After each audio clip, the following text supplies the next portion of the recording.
Hello everyone, today మనం తక్కువ ఆయిల్తో ఫిష్ ఫ్రై ఎలా చేసుకోవాలో చూద్దాం. ఇది చాలా టేస్టీగా ఉంటుంది అండ్ ఆయిల్ ఎక్కువ కూడా పట్టదు దీనికి మనం just simple ingredients without masalas ఏవి లేకుండా ఇంట్లో దొరికే ఇంగ్రీడియంట్స్తోనే రెడీ చేసుకోవచ్చు. ఇది శనగపిండి, దీంట్లోకి అల్లం పేస్ట్, అంటే మనం తీసుకున్న క్వాంటిటీని బట్టి ఈ ఇంగ్రీడియంట్స్ అన్నీ వేసుకోవాలి. నేనైతే ఇది ఒక 2 కిలో ఫిష్కి తీసుకుంటున్నా. ఇది వచ్చి జీలకర్ర పొడి. దాని తర్వాత ఇందులోకి మనం ఇది వచ్చి మిరియాల పౌడర్ అండి. మిరియాలని దంచి పౌడర్ కొట్టుకునే పౌడర్ ఇది. అన్నీ సింపుల్ ఇంగ్రీడియంట్సే అండి, ఇంట్లో దొరికేవి. ఇది కారం పొడి. దీంట్లోకి మనం బయట నుంచి ప్యాకెట్ కొంటాం కదా, కబాబ్ మసాలా, ఫిష్ మసాలా, అవేవి వేయకుండా న్యాచురల్గా ఇంట్లో దొరికే వాటితోనే.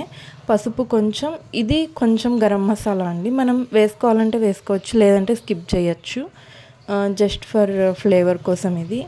ఇందులోకి మనం లెమన్ కంపల్సరీగా స్క్వీజ్ చేసుకోవాలండి. ఈ లెమన్ స్క్వీజ్ చేయడం వల్లే మనకి కొంచెం టేస్ట్ అనేది చాలా బాగుంటుంది. ఒక 2 లెమన్స్ అలా వేసుకోవచ్చు.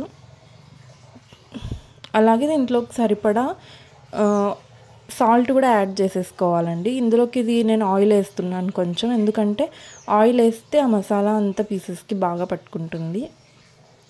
ఇప్పుడు దీన్ని బాగా కలిపేసుకోవాలి. కొంచెం గట్టిగానే కలుపుకోవాలండి, వాటరీగా కలుపుకూడదు. కొంచెం గట్టిగా కలుపుకుంటే ఫిషెస్కి మసాలా బాగా పడుతుంది. ఇలా అన్నిటికీ మనం ఫిషెస్కి అన్నిటికీ మసాలా అప్లై చేసి పెట్టేసుకోవాలి. దీన్ని ఒక 3 అవర్స్ అలా మ్యారినేషన్కి పెట్టేయాలండి డీప్ ఫ్రిడ్జ్లో. అప్పుడు ఫిష్ టేస్ట్ అనేది చాలా బాగుంటుంది.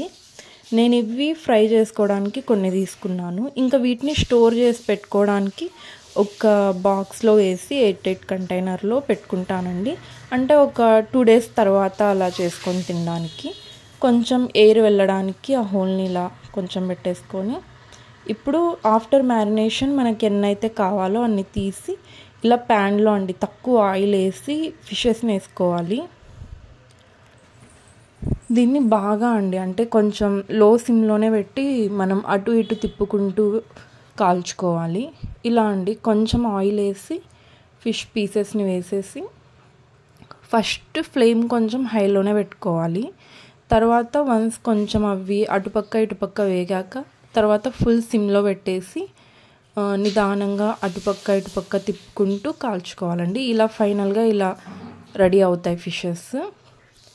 ఇలా ఉంటాయండి. దీన్ని మనం చాలా ఈజీగా చేసేసుకోవచ్చు. ఆయిల్లో వేయడం వల్ల ఫిష్ అనేది అంత టేస్టీ ఉండదు కానీ, బట్ ఇలా ఒకసారి ట్రై చేసి చూడండి, టేస్ట్ అయితే చాలా బాగుంటుంది. Thank you for watching.